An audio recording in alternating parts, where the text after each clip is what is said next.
नमस्कार, मैं Manoj Kumar, PhD scholar from CSUT Kanpur.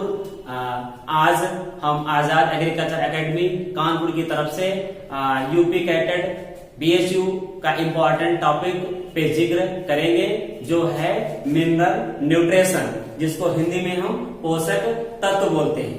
तो यहाँ पर दो टर्म होते हैं, एक होता है न्यूट्रेंट और दूसरा होता है न्यूट्रिशन। तो what is the difference between nutrient and nutrition? Nutrient any inorganic substance which is required for any organism that is called nutrient, and absorption, transformation and assimilation of these nutrient is called nutrition.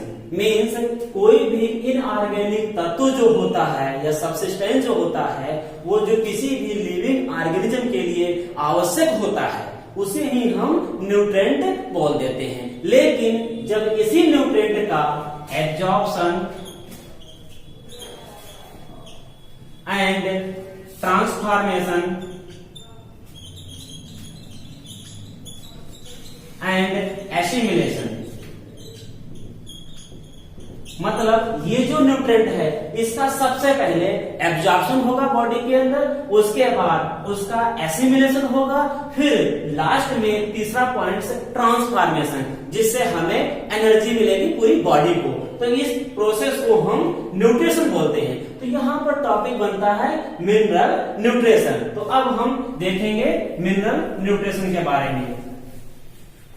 Mineral nutrition, तो यहाँ पर एक question पूछा जाता है exam में, criteria of nutrient essentiality. Criteria of nutrient essentiality was given by. ये question कई बार एग्जाम में पूछ लिया जाता है। तो इसका हमारे पास आंसर है आर्नॉन एंड स्टाउट 1939। मीन्स 1943 सन में आर्नॉन और स्टाउट साइंटिस्ट ने क्राइटेरिया ऑफ न्यूट्रिएंट एसेंशियलिटी दिया था। इनके अनुसार 3 क्राइटेरिया थी जो एग्जाम में पूछी जा सकती हैं। पहले क्राइटेरिया ये थी कि अगर किसी भी तत्व की कमी है पौधों में, तो पौधों की लाइफ साइकिल कंप्लीट नहीं हो सकती है। दूसरी क्राइटेरिया ये थी कि जिस तत्व की कमी होती है पौधों में, तो उस तत्व को कमी को पूरा करने के लिए उसी पार्टिकुलर न्यूट्रिएंट को देने की जरूरत होती है। इसका मतलब यह है कि अगर नाइट्रोजन की कमी है, तो आपको इसको करेक्शन करने के लिए नाइट्रोजन ही देना पड़ेगा। These are the second criteria. And third one is last one is, जो प्लांट्स न्यूट्रिएंट्स होते हैं, इनका डायरेक्ट संबंध पौधे की ग्रोथ और मेटाबॉलिज्म से होता है। ठीक है, मतलब ये डायरेक्टली रूप से पौधे की ग्रोथ और मेटाबॉलिज्म को अफेक्ट करते हैं। ठीक है, और इनडायरेक्टली रूप से भी अफेक्ट करते हैं। इनडायरेक्टली रूप से एंटागोनिस्टिक इफेक्ट दिखाते हैं ये न्यूट्रिएंट्स। तो एंटागोनिस्टिक इफेक्ट के बारे में आप लोग जानते हो, harmful effect of nutrient that is called antagonistic effect. ठीक है, तो जैसे आप लोग पढ़े होंगे कि फास्फोरस की एक्सेस मात्रा देने से जिंक एंड फेरस की कमी हो जाती है। ये कई बार कैटेड और BSU में क्वेश्चन पूछा गया है कि फास्फोरस अगर एक्सेस मात्रा में आप दे रहे हैं, तो जिंक और फेरस की कमी हो जाएगी। ठीक है, उसके बाद अब हम देखेंगे, उसके बाद एक और क्वेश्चन यहाँ पर पूछा जाता है, refined the criteria of nutrient essentiality. ये हमारे ओनली आर्नॉन 1954 में दिए थे।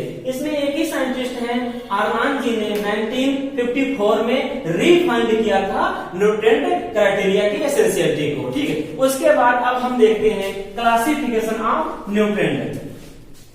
Classification of nutrient, classification of nutrient. Classification of nutrient में देखेंगे, इसमें 2 क्लासेस हैं, एक जनरल क्लासिफिकेशन है, एक इसी के बेस्ड में है। तो पहला हम देखेंगे based on mineral and non mineral. there are two category. First one is mineral nutrient, second one is non-mineral nutrient. Mineral nutrient way nutrients होते हैं जिनको हम आर्टिफिशियली अपने तरीके से पौधों को देते हैं, ठीक है। और जो नॉन मिनरल होते हैं इनका सोर्स होता है वाटर एंड एयर, जैसे कि carbon, hydrogen and oxygen. CHO या carbon, hydrogen, oxygen comes under non-mineral nutrient या nutrition and remaining all essential nutrients comes under mineral। Second category देखेंगे जिसको हम जर्नल क्लासिफिकेशन भी नाम देते हैं, वो हमारा क्या देखेंगे, journal classification of nutrient, general classification of nutrient. इसमें नंबर 1 कैटेगरी है बेसिक न्यूट्रिएंट। बेसिक न्यूट्रिएंट वे न्यूट्रिएंट होते हैं जो नॉन मिनरल के केस में यूज किए जाते हैं, जैसे carbon, hydrogen, oxygen. Carbon, hydrogen, oxygen 3 जो मिनरल्स होते हैं जिनको हम न्यूट्रिएंट होते हैं, जिनको हम नॉन मिनरल न्यूट्रिएंट में रखते हैं, ये हमारे बेसिक कहलाते हैं। ये पौधे का 95 से 96% पोर्शन शेयर करते हैं। मीन्स जो कुल न्यूट्रिएंट की रिक्वायरमेंट होती है पौधों की ग्रोथ के लिए, उसका 95 से 96% ये 3 न्यूट्रिएंट्स मिल करके भरपाई कर देते हैं। बाकी जो 4 से 5% जो बचता है पौधे की नीड, वो हम मेजर और माइक्रो से पूरी करते हैं, ठीक है। तो इसमें जो कार्बन होता है ये 45%, ऑक्सीजन भी 45%, ये टोटल 90 हो जाता है। जो हाइड्रोजन है ये 5 से 6% शेयर करता है। इसमें भी क्वेश्चन पूछता है कि टोटल रिक्वायरमेंट का कार्बन कितने % शेयर करता है और ऑक्सीजन कितना शेयर करता है, और ऑक्सीजन तो ये आपके सामने लिखा हुआ है। उसके बाद में सेकेंड कैटेगरी है हमारी मेजर न्यूट्रिएंट। मेजर न्यूट्रिएंट जिनको हम माइक्रो न्यूट्रिएंट भी बोलते हैं, ठीक है। माइक्रो न्यूट्रिएंट उन्हें बोलते हैं जिनकी रिक्वायरमेंट पौधों के लिए मोर देन 1 ppm होती है, ठीक है। अगर मोर देन 1 ppm से ज्यादा रिक्वायरमेंट है किसी भी न्यूट्रिएंट की, तो उनके लिए उनको हम रखेंगे मेजर या माइक्रो न्यूट्रिएंट में। इसमें 2 कैटेगरी होती हैं। पहली होती है प्राइमरी, दूसरी होती है सेकेंडरी। प्राइमरी मेजर न्यूट्रिएंट उन्हें बोलते हैं जिनको बहुत ज्यादा आवश्यकता होती है देने की as compare to secondary. Secondary nutrient उन्हें बोलते हैं जिनकी आवश्यकता थोड़ा कम होती है as compare to primary. Primary में हमारे 3 फेमस हैं, NPK, और सेकेंडरी में जो एग्जांपल्स आते हैं वो कैल्शियम, मैग्नीशियम एंड सल्फर होते हैं। इसके अलावा तीसरी कैटेगरी एक और होती है जिसको हम बोलते हैं माइक्रो न्यूट्रिएंट। माइक्रो न्यूट्रिएंट की रिक्वायरमेंट लेस देन 1 ppm होती है। मतलब हम ये कह सकते हैं कि ऐसे तत्व या न्यूट्रिएंट जिनकी आवश्यकता लेस देन 1 ppm होती है for growth and development of plant, that is called micro nutrient. इसमें हमारे ferrous, copper, Mn, Zn, molybdenum and boron आते हैं। ये कुछ एग्जांपल्स हैं जो माइक्रो न्यूट्रिएंट में रखे गए हैं, जैसे फेरस हो गया, कॉपर हो गया, Mn हो गया, Zn हो गया, Mo हो गया, मोलिब्डेनम, बोरान हो गया। अच्छा, माइक्रो न्यूट्रिएंट को अदर नामों से भी जाना जाता है जो एग्जाम में बहुत इंपॉर्टेंट होता है, जैसे ओलिगो न्यूट्रिएंट्स, और उसके बाद में ट्रेस न्यूट्रिएंट्स, ट्रेस एलिमेंट्स या ट्रेस न्यूट्रिएंट्स, ये जो होते हैं इन्हीं के माइक्रो न्यूट्रिएंट के ही नाम होते हैं। एक और चौथी कैटेगरी होती है जिसको हम बोलते हैं ultra micro nutrients. Ultra micro nutrients ऐसे न्यूट्रिएंट्स होते हैं जिनकी रिक्वायरमेंट लेस देन 1 ppb। यहाँ पर ppb है, यहाँ पर था ppm पार्ट पर मिलियन, और यहाँ पर है ppb पार्ट पर बिलियन, तो उन्हें हम बोलते हैं अल्ट्रा माइक्रो न्यूट्रिएंट। तो कई बार क्वेश्चन पूछा जाता है कि अल्ट्रा माइक्रो न्यूट्रिएंट टर्म किसने दिया था, डीजे निकोलस ने दिया था। एक कैटेगरी में फेमस क्वेश्चन है।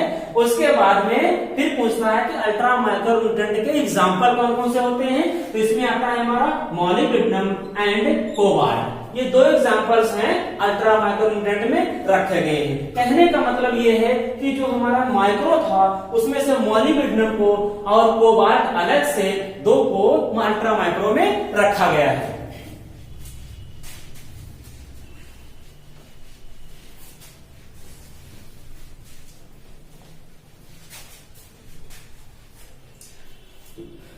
उसके बाद अब हम देखेंगे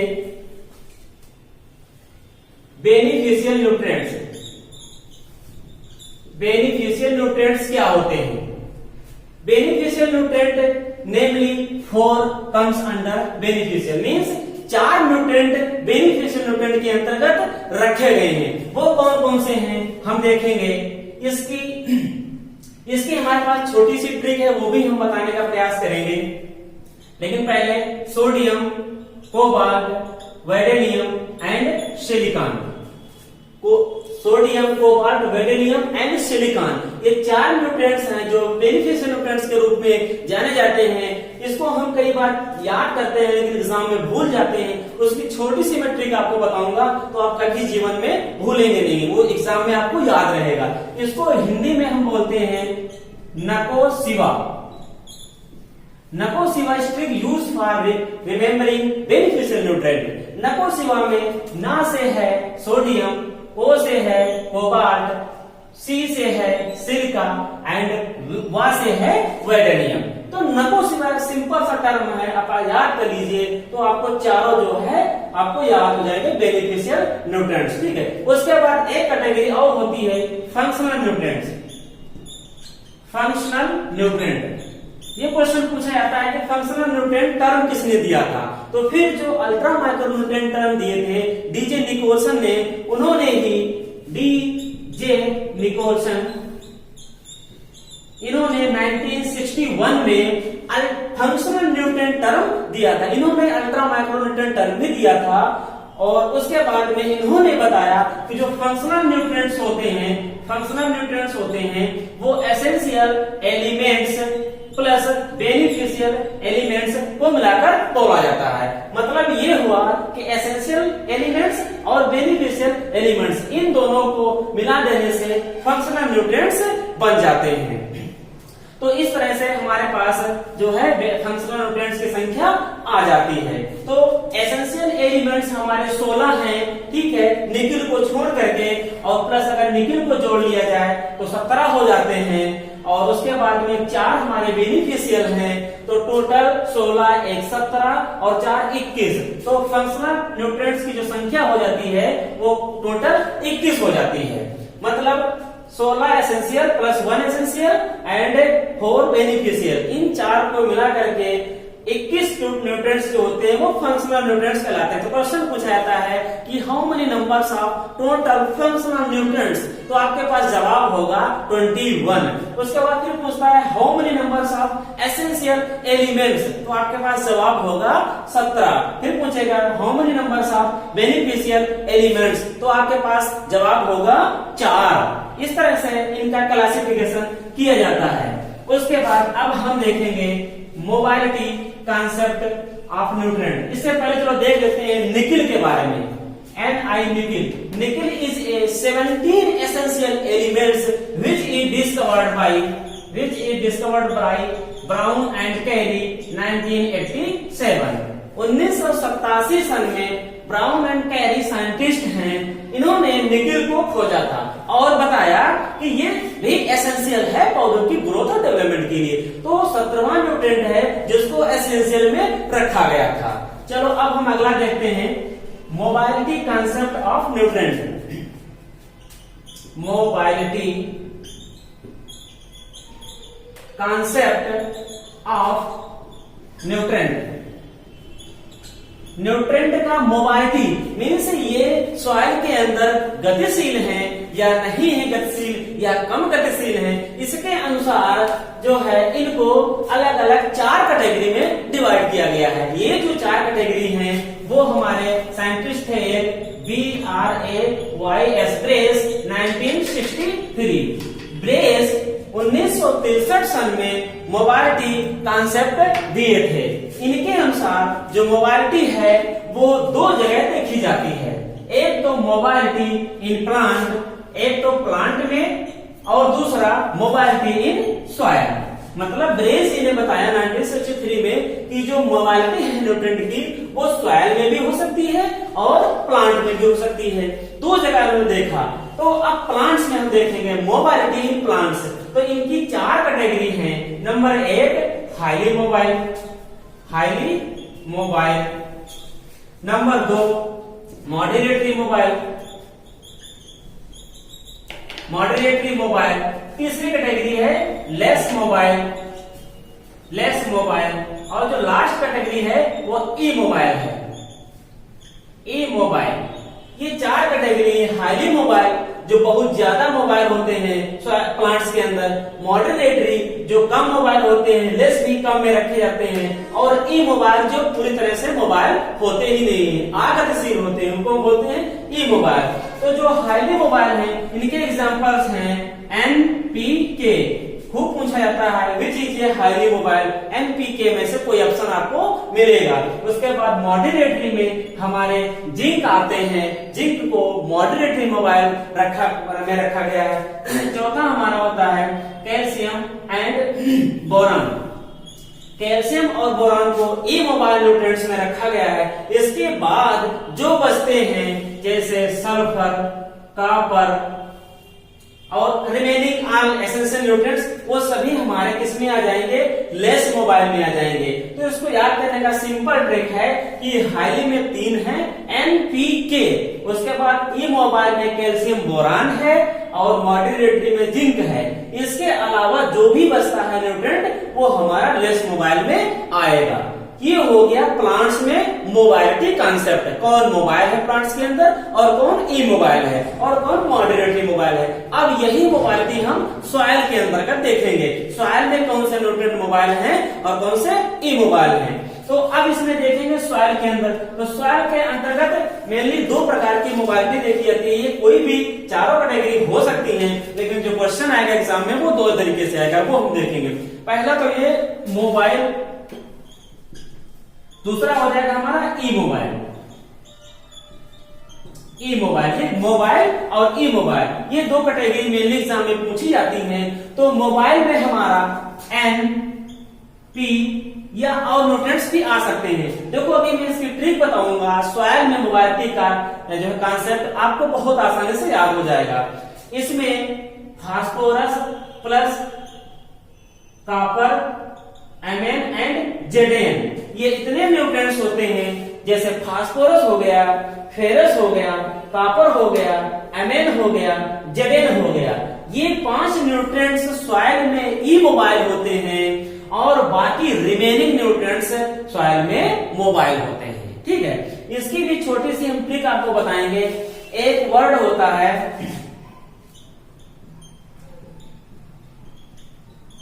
छोटा सा एक वर्ड है, याद कर लीजिए, फेकोमंजन। हिंदी में इसको हम बोलेंगे फेकोमंजन। बस फेकोमंजन से हमें क्या लेना है, फेको से लेना है Cu कॉपर, मंजन में लेना है मंजन, मंजन से 2 लेने हैं Mn और Zn। तो फेकोमंजन is a immobile in soil. ठीक है, इसके बाद फेकोमंजन प्लस फेरस, इसको मिला करके ई मोबाइल होता है। बाकी जो भी न्यूट्रिएंट बचा वो हमारा मोबाइल हो जाएगा सॉइल में। ये छोटी सी ट्रिक थी फेकोमंजन, जिसकी सहायता से हम याद कर सकते हैं सॉइल के अंदर मोबाइलिटी और ई मोबाइलिटी। अब एक और लास्ट क्वेश्चन देखेंगे जो बहुत ही इंपॉर्टेंट है। क्वेश्चन पूछा जाता है फास्फोरस के बारे में। फास्फोरस प्लांट्स के अंदर तो हाईली मोबाइल है, लेकिन सॉइल में जो है वो ई मोबाइल है। ये बहुत ज्यादा इंपॉर्टेंट क्वेश्चन है, एग्जाम में आपसे पूछ सकता है। कैसे पूछेगा, which is a highly mobile in plant but E mobile in soil. तो उसका आपका आंसर हो जाएगा फास्फोरस। फास्फोरस एक ऐसा न्यूट्रिएंट है जो प्लांट्स में हाईली मोबाइल है लेकिन सॉइल में ई मोबाइल है। इसीलिए फास्फोरस की जो डोज होती है इसको बेसल डोज देने के लिए एप्लीकेशन या रिकमेंडेड किया जाता है। क्योंकि बेसल डोज मतलब स्टार्टिंग सोइंग के समय जब हम इसको देते हैं तो पूरा पौधे को मिल जाता है, क्योंकि सॉइल में एप्लीकेशन करते हैं तो ये इमोबाइल होता है। अगर इसको स्टैंडिंग क्रॉप में अगर टॉप ड्रेसिंग या ब्रॉडकास्टिंग करवाते हैं तो ये मोबाइलिटी प्लांट्स के अंदर इसमें सॉइल में नहीं दे पाता है, जिससे वो नहीं उसको मिल पाता है। तो इसीलिए इसको बेसल डोज देने की जरूरत होती है फास्फोरस को, क्योंकि ये सॉइल में इमोबाइल होता है। ठीक है, तो आज हम यही तक रखते हैं। Thank you very much.